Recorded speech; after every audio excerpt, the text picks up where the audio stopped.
नमस्कार, आप देख रहे हैं प्रयाग एक्सप्रेस न्यूज। आइए ले चलते हैं आपको बड़ी खबरों की ओर। आज हम आपको सीधे लिए चलते हैं पूर्व राज्यपाल स्वर्गीय केसरीनाथ त्रिपाठी जी के निजी आवास पर, जहां इस वक्त मौजूद हैं इलाहाबाद सीट से बीजेपी के लोकसभा प्रत्याशी रहे उत्तर प्रदेश के महाधिवक्ता नीरज त्रिपाठी। साल 2024 के चुनाव के बाद इलाहाबाद के सियासी समीकरण और आने वाले वक्त की रणनीति को लेकर के महाधिवक्ता नीरज त्रिपाठी से सीधे सवाल जवाब किए जाएंगे हमारे क्राइम ब्यूरो चीफ शिवम नंदन त्रिपाठी के द्वारा। आइए देखते हैं स्वर्गीय केसरीनाथ जी के आवाज से वीडियो जर्नलिस्ट मोहम्मद राशिद के साथ यह special report. Prayag express news, आपकी खबर हमारी नजर। दर्शकों नमस्कार, मैं आचार्य शिवम नंदन त्रिपाठी और आप देख रहे हैं प्रयाग एक्सप्रेस न्यूज पे नंदन की खबर। आप जिस शख्स को हमारे साथ देख रहे हैं, आप किसी परिचय के मोहताज नहीं हैं, फिर भी हम आपका परिचय कराते हैं। पहले भी आपका साक्षात्कार प्रयाग एक्सप्रेस न्यूज चैनल पे हो चुका है। आप हैं पूर्व राज्यपाल स्वर्गीय श्री केसरीनाथ त्रिपाठी जी के सुपुत्र महाधिवक्ता नीरज त्रिपाठी। सर बहुत बहुत स्वागत है आपका प्रयाग एक्सप्रेस न्यूज पे। सर बहुत सारे सवाल आपसे करने हैं, किंतु हम शुरुआत भरत तिवारी, बिहार में एक घटना हुई है और पिस्तौल अपने फेंक दिया था, समर्पण कर दिया था, बावजूद उसका एनकाउंटर कर दिया गया। कुछ कहेंगे इस पे?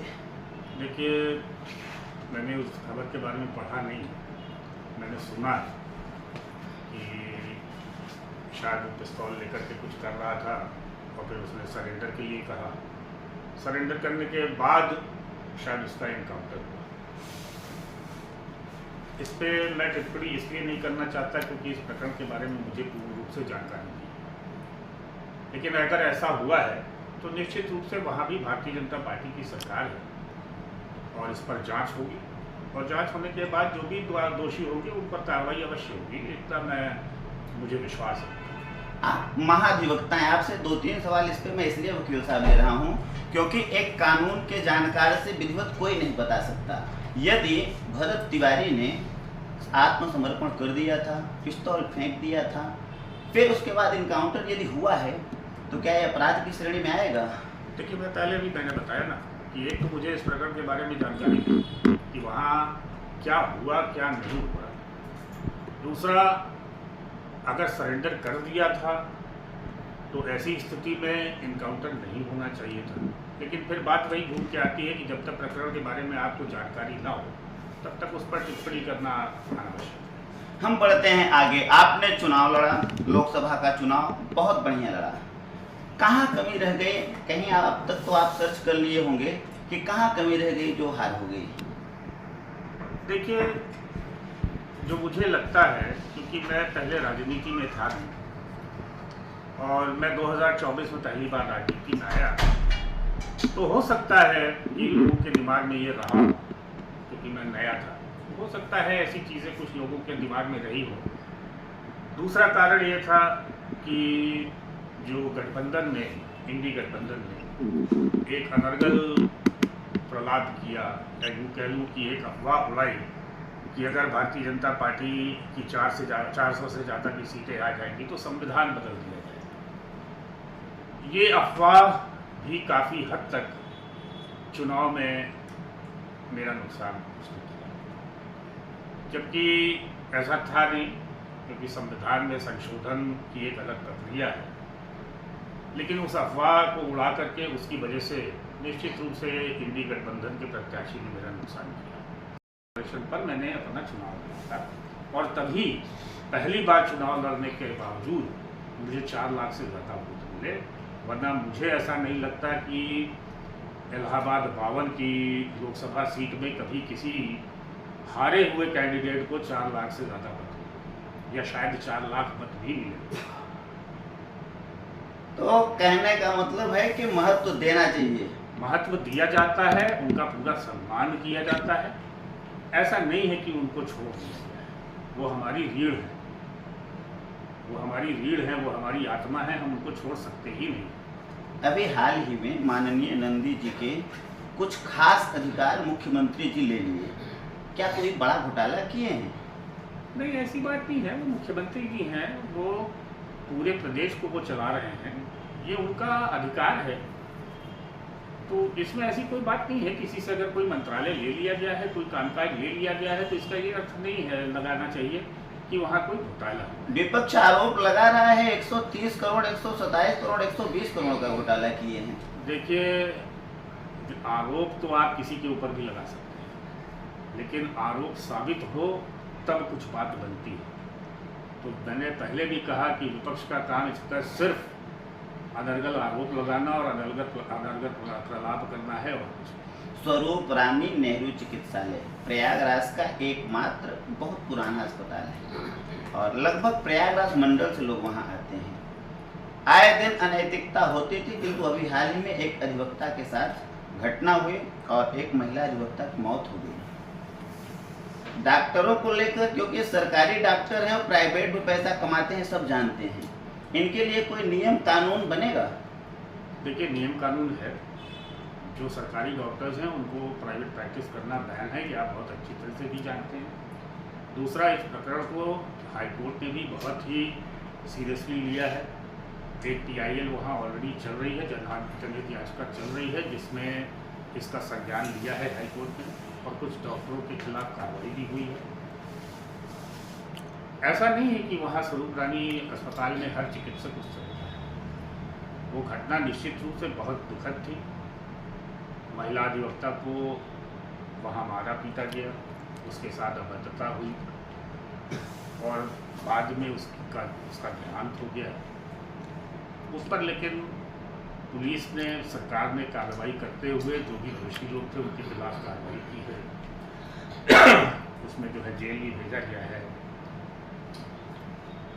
लेकिन फिर भी मैं ये कहूँगा कि हर डॉक्टर उस तरह का नहीं है। कुछ लोग हैं जो आपा खो देते हैं और इस तरह की हरकतें कर जाते हैं, बाद में पछतावा भी उनको होता है। मैंने उस डॉक्टर के घर के लोगों का वीडियो भी देखा था, उनको पछतावा हो रहा था इस चीज़ का कि ऐसी हरकत हो गई। अब आपके क्षेत्र में कितना काम उज्ज्वल रमन सिंह जी किए और क्या नहीं किए? जो मूलभूत जरूरत थी, कहाँ किए, कहाँ असफल रहे? देखिए, ये तो मेरे लोकसभा क्षेत्र की जनता आपको बेहतर बता पाएगी कि उन्होंने क्या किया और क्या नहीं किया। जैसा अभी आपने कहा था, मैं आज ही मेजा में गया था जहाँ पर वो घटना हुई थी, जहाँ 3 कत्ल हुए। और हाल ये है कि जिस दिन वो घटना हुई, उस दिन से आज के दिन तक ना वहाँ के विधायक और ना ही इलाहाबाद 52 के सांसद वहाँ पर अभी तक गए हैं और पीड़ित परिवार का हाल चाल पूछा। उन्होंने वहाँ जाने की ज़रूरत ही नहीं समझी और उसका जो मुझे समझ में आता है सिर्फ एक कारण है, क्योंकि अपराधी पक्ष समाजवादी पार्टी के समर्थक हैं और सिर्फ इसी वजह से ना तो वहाँ के विधायक और ना ही वहाँ के सांसद अभी तक पीड़ित परिवार से। कल राहुल गांधी का जन्मदिन था। बनारस में राहुल गांधी की तस्वीर में राहुल गांधी को शंकराचार्य के रूप में प्रदर्शित किया गया और दुग्ध से गंगा जी में अभिषेक किया गया। इसको किस नजरिए से देखते हैं?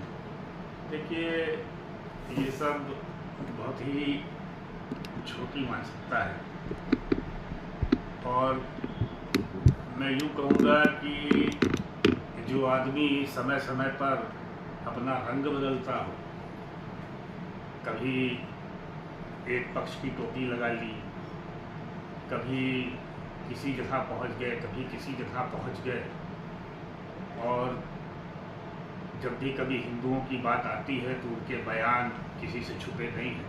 तो ये तो गिरगिट की तरह रंग बदलने वाली बात है कि जिस वक्त अब उनको इस वक्त हिंदुओं का वोट चाहिए, हिंदुओं का समर्थन चाहिए, तो उन्होंने ये एक नया नाटक, एक नया स्वरूप देने की कोशिश की। अखिलेश यादव लगातार भाजपा पे आरोप लगाते हैं। इस समय मंदिर भी झमाझम जा रहे हैं, ब्राह्मण पूजा भी शुरू कर दिए हैं, तो क्या लगता है इसका असर होगा? कोई असर नहीं, क्योंकि अखिलेश जी की तुष्टीकरण की राजनीति से हम सभी बहुत अच्छी तरह से वाकिफ हैं और हम ये भी जानते हैं कि वो सिर्फ अभी मौके का फायदा उठाना चाहते हैं और कुछ नहीं। तो क्या लगता है 2027 में अखिलेश यादव जितनी सीट पाए हैं कुछ बढ़ेंगे या उससे कम होने वाले हैं? सवाल ही नहीं उठता कि उनकी सीट बढ़े, बल्कि उनकी सीट कम होगी और भारतीय जनता पार्टी पुनः सरकार बनाएगी और पिछले से ज़्यादा सीटें लेकर के। हम कुछ सवाल आगे करेंगे। हम ऑनलाइन लोगों से पूछते हैं किसी का इंटरव्यू लेने से पहले कि आपके क्या सवाल हैं।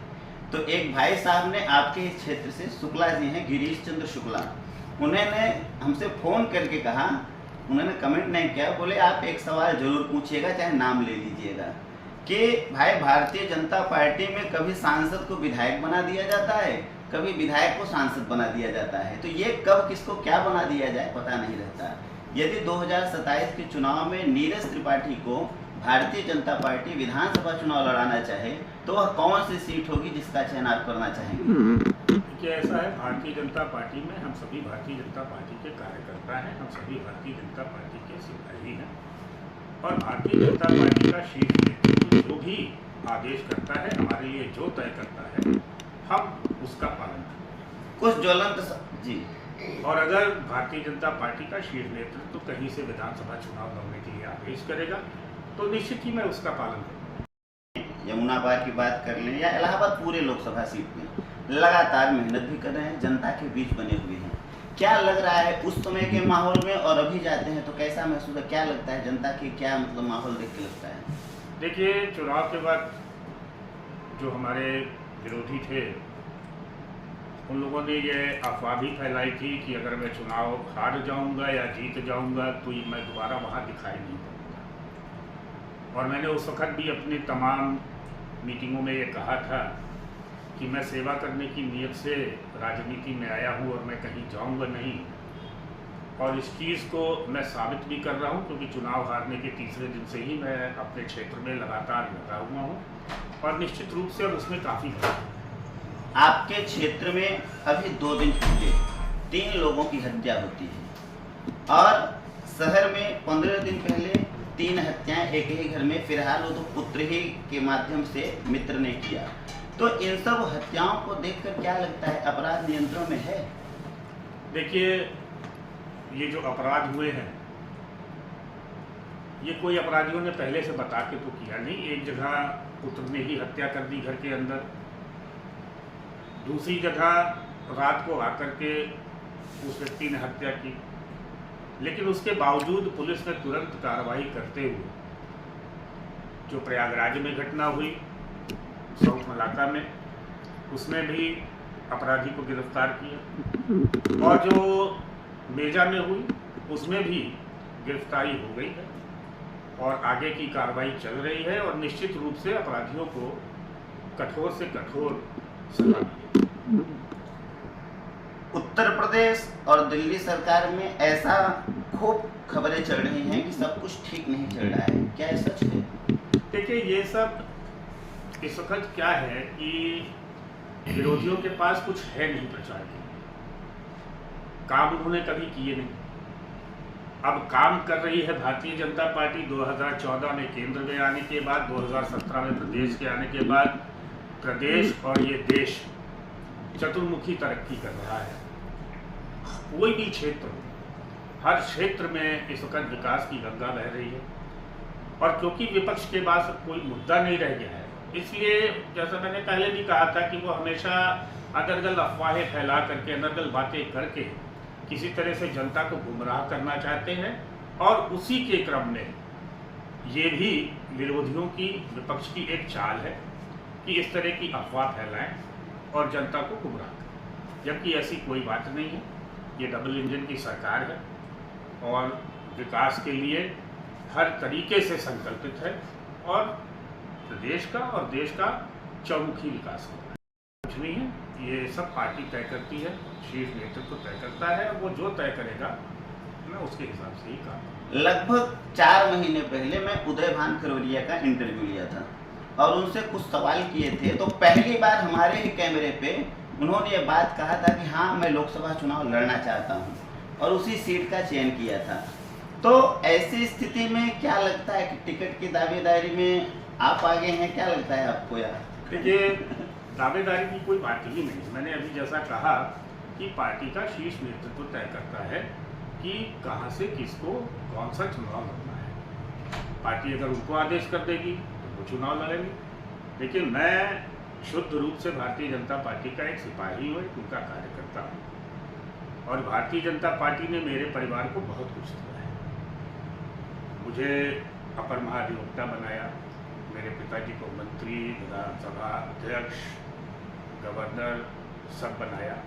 तो पार्टी ने हमको बहुत कुछ दिया है और हम हमेशा पार्टी में पार्टी के लिए एक समर्पित कार्यकर्ता की तरह ही कार्य करते रहेंगे और जैसा आदेश होगा उस हिसाब से कार्य करेंगे। अंदर खाने की बात तो यह भी लोग कहते हैं कि जो चुनाव आप हारे थे वो हारे नहीं थे, आप चुनाव जीत गए थे, अपनों ने ही चुनाव हराया। इस बात में कितना दम है?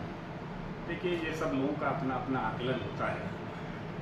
मैं क्यों चुनाव हारा मैंने आपको पहले नहीं बताया, और ये लोगों का कहना है जैसा आप बता रहे हैं कि कुछ अपने ही लोगों ने चुनाव हरा दिया, तो मैं ऐसा मानता नहीं। तो आप नंदी के बूथ पे वोट कम पाए, हर्षवर्धन वाजपेयी के बूथ पे वोट कम पाए, उदयभान करवरिया के बूथ पे वोट कम पाए, इसका क्या मायने निकाला जाए? देखिए, क्योंकि वोटिंग परसेंटेज कम हुआ तो निश्चित रूप से पिछली बार से कम वोट पड़े, और जब कम वोट पड़े तो निश्चित रूप से बूथों पर कम वोट थे, और किसी बूथ पे आप हार गए, किसी बूथ पे नहीं हारे, तो इसका यह मतलब नहीं है कि वहाँ पर नंदी जी ने या किसी और व्यक्ति ने मेरा विरोध किया। पार्टी का विरोध कोई नहीं करता। पार्टी जिस कैंडिडेट को भी चुनाव लड़ाती है, हम पार्टी के पक्ष में काम करते हैं। हमें पार्टी आदेशित करती है कि यह अमुक व्यक्ति चुनाव लड़ रहा है और हम उसके लिए काम करते हैं। कैंडिडेट कोई भी हो सकता है, लेकिन हमारे लिए भारतीय जनता पार्टी और कमल का फूल हर सीट पर कैंडिडेट है। चर्चा का विषय मार्केट में ये है कि प्रयागराज में ही भारतीय जनता पार्टी में दो फाट हो गए हैं, क्या ये सच है? ऐसा कुछ नहीं। ये देखिए, विचार अलग अलग होते हैं, काम करने के तरीके अलग अलग होते हैं, लेकिन उससे ये मतलब नहीं निकाल लेना चाहिए कि प्रयागराज में या कहीं भी कोई गुटबाजी हो।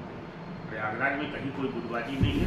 सभी लोग एक साथ काम कर रहे हैं। सभी लोग प्रयागराज के विकास के लिए, इस प्रदेश के विकास के लिए, इस देश के विकास के लिए काम कर रहे हैं।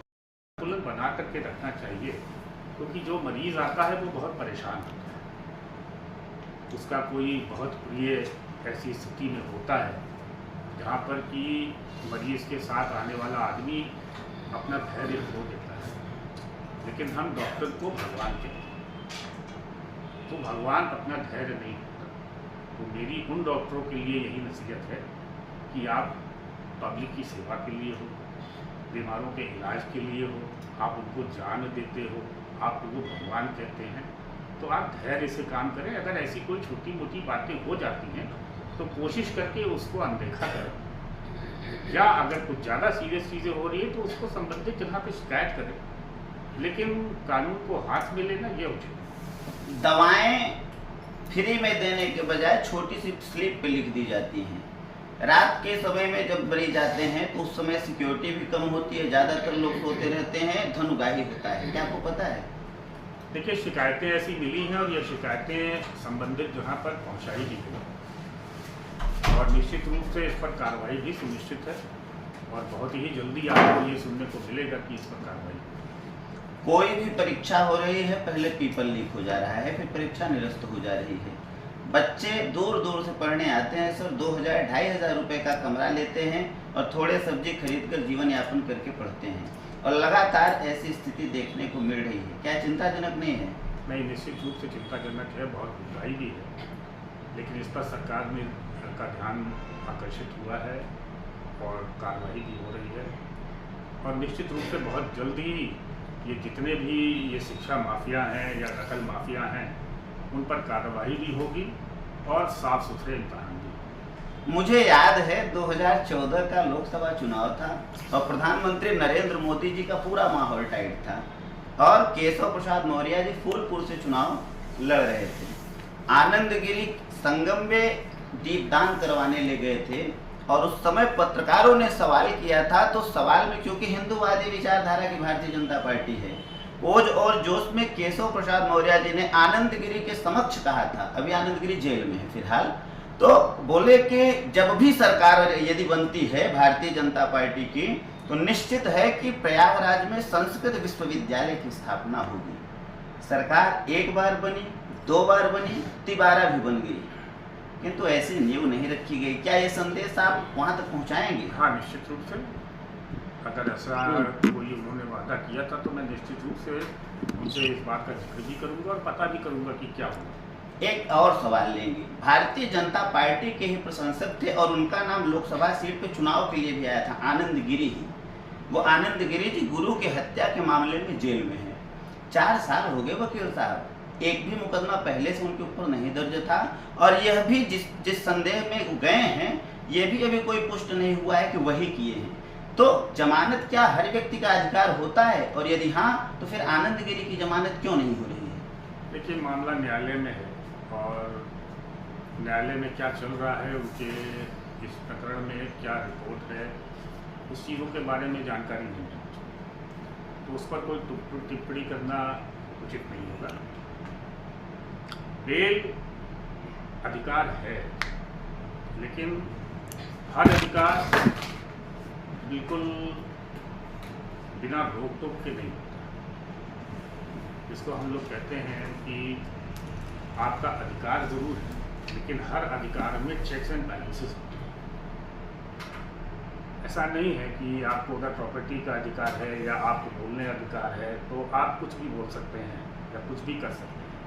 हर जगह चेक्स एंड बैलेंसेस होते हैं, तो अधिकार है, लेकिन फिर चीज़ों को देखा जाता है। मुद्दों को लेकर अपने क्षेत्र में जाएंगे, क्योंकि प्रचार तो आप जनता के बीच सेवा के रूप में बने हैं, लेकिन वह कौन से बड़े मुद्दे होंगे जिन मुद्दों को लेकर आप जनता के बीच जाएंगे? देखिए, मेरी नज़र में जो जितना मैंने अपने क्षेत्र में देखा है, लोकसभा क्षेत्र में, अभी वहाँ विकास करने के लिए बहुत काम है। और जो वहाँ सबसे बड़ी समस्या मुझे समझ में आती है वो पेयजल की, दूसरी दूरस्थ इलाकों में ट्रांसपोर्ट की, बसों की समस्या है। लोगों को काफ़ी दूर से आना पड़ता है, 2-2, 3-3 जगह गाड़ी बदलनी पड़ती है आने के लिए। तो एक तो इसकी समस्या, पेयजल की समस्या, दूसरी सड़कों की समस्या, ये सारी जो है समस्याएं मेरी नज़र में है, और निश्चित रूप से मुझे अगर मौका मिलेगा तो इनको मैं दूर करूँगा। और जो मैं पिछले इलेक्शन से कहता चला आया कि एक वहाँ पर बड़े हॉस्पिटल का निर्माण होना जरूरी है, क्योंकि आप भी जानते हैं कि SGPGI यहाँ पर एक बड़ा इंस्टीट्यूट है, और वहाँ पर मध्य प्रदेश से और बाकी अगल बगल के जितने स्टेट्स हैं वहाँ से लोग बहुत जाते हैं, वहाँ लोड बहुत है। तो मेरी एक स्वयं की इच्छा है कि एक बड़े अस्पताल का वहाँ निर्माण होना चाहिए, जिससे कि मध्य प्रदेश से और अगल बगल के ज़िलों से और अगल बगल के स्टेट से जो लोग भाग करके PGI जाते हैं वो यहाँ पर आएँ और यहाँ पर उनको सुचारू रूप से लेना चाहिए। त्रिपाठी जी, एक सवाल बहुत महत्वपूर्ण है और ज्वलंत भी है। कई भारतीय जनता पार्टी के पुराने नेता यह आरोप लगाते हैं कि भारतीय जनता पार्टी में अन्य तमाम पार्टी के काफ़ी अधिक संख्या में राजनेता आ गए हैं, इसलिए भारतीय जनता पार्टी के मूल कार्यकर्ताओं को महत्व नहीं दिया जाता है। क्या इस बात में दम है? देखिए, बदलाव सुनिश्चित है, लेकिन इसका यह मतलब नहीं है कि जिन्होंने हमारी नींव रखी है उनको भूल जाए। जिन्होंने नींव रखी वो काफ़ी बुजुर्ग भी हो चुके हैं, लेकिन आज भी जब भी ज़रूरत पड़ती है तो उनसे हमेशा राय मशवरा किया जाता है। हाँ, अब उनको उस तरह से दबाया नहीं जा सकता जिस तरह से पहले वो मेहनत करते थे। मैंने अपने चुनाव में भी जितने भी हमारे पुराने भारतीय जनता पार्टी के लोग थे उनसे संपर्क किया। हो सकता है मुझसे कुछ लोग छूटे हों जिनके बारे में मुझे पता न लगा हो, लेकिन मैंने हर उन लोगों से जो है संपर्क करने की कोशिश की, हर उन लोगों से संपर्क किया, और मैंने उनसे प्रार्थना भी की कि वो हमारे इलेक्शन में अपना मार्गदर्शन दें। और हैंडपंप, पहले सरकारें हैंडपंप लगाती थी, हैंडपंप लगाना पूरी तरीके बंद हो गया, और जल के लिए प्रधानमंत्री नरेंद्र मोदी जी ने हर घर नल जल योजना के दृष्टिगत हर ग्राम सभा के लगभग 5-7 किलोमीटर के रेंज पे एक नई पानी की टंकी बनवाई।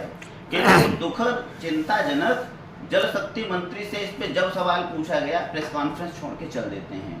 टंकियां मैं कम से कम 2500 टंकी कवर किया हूँ सर, अभी तक वो या तो चल नहीं रही है, या तो लोड नहीं हुई है, या चेक नहीं की गई है, या तो पाइप फट जा रही है।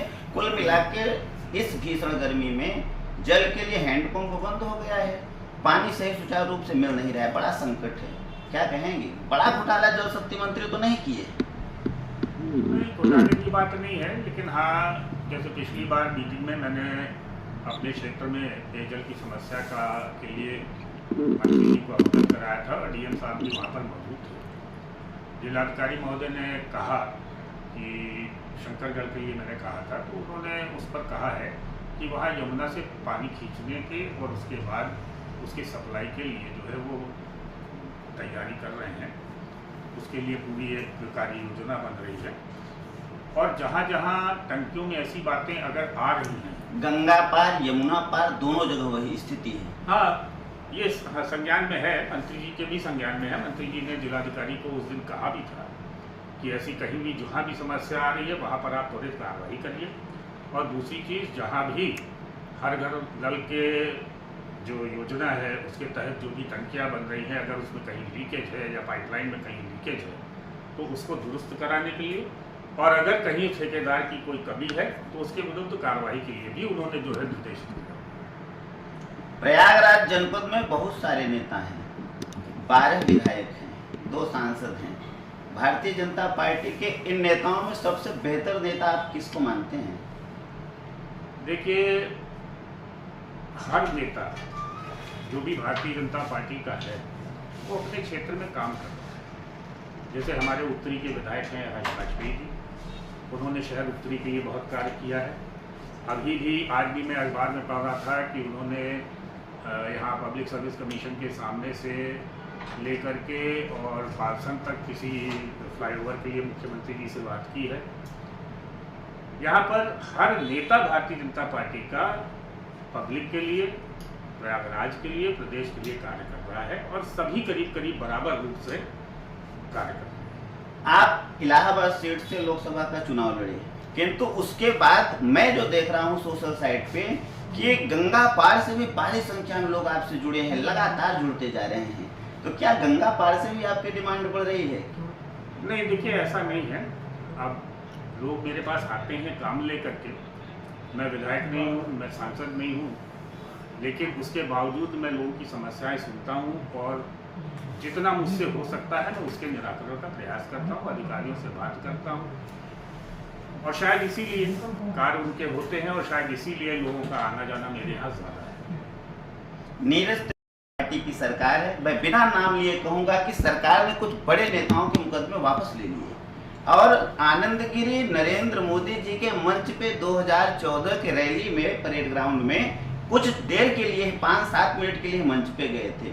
और कई गुजरात में भी नेता पहले भारतीय जनता पार्टी के प्रचारक थे, अशोक सिंघल के साथ रहते थे, एक भी मुकदमा पहले से पंजीकृत नहीं, फिर बेल ना होना, ये तो देखिए, बेल इस आधार पे नहीं होती। बेल उनके मुकदमे में क्या मेरिट है उस आधार पे होती है। और सरकार ने कौन से मुकदमे वापस लिए, किन परिस्थिति में वापस लिए, उसकी जानकारी नहीं है, लेकिन क्योंकि ये हत्या का मुकदमा है और हत्या का मुकदमा ऐसे वापस लिया नहीं जा सकता, तो और बेल भी मेरिट पर ही होगी, इस आधार पर नहीं होगी कि भारतीय जनता पार्टी की सरकार है या। छोटे छोटे सवाल 2-4 लेंगे। योगी आदित्यनाथ क्या भविष्य में प्रधानमंत्री बन सकते हैं? देखिए, ये सारी चीज़ें पार्टी का जो है नेतृत्व तय करता है और वही तय करेगा कि मुख्यमंत्री कौन होगा, प्रधानमंत्री कौन। नरेंद्र मोदी जी क्या चौथी बार प्रधानमंत्री बनेंगे या अपना पद किसी को देंगे? देखिए, मेरा अगर मुझसे अगर पूछेंगे तो मैं तो यही चाहूँगा कि हमारे प्रधानमंत्री जी आदरणीय नरेंद्र मोदी जी फिर से प्रधानमंत्री बने, क्योंकि उनके नेतृत्व में देश ने बहुत तरक्की की है।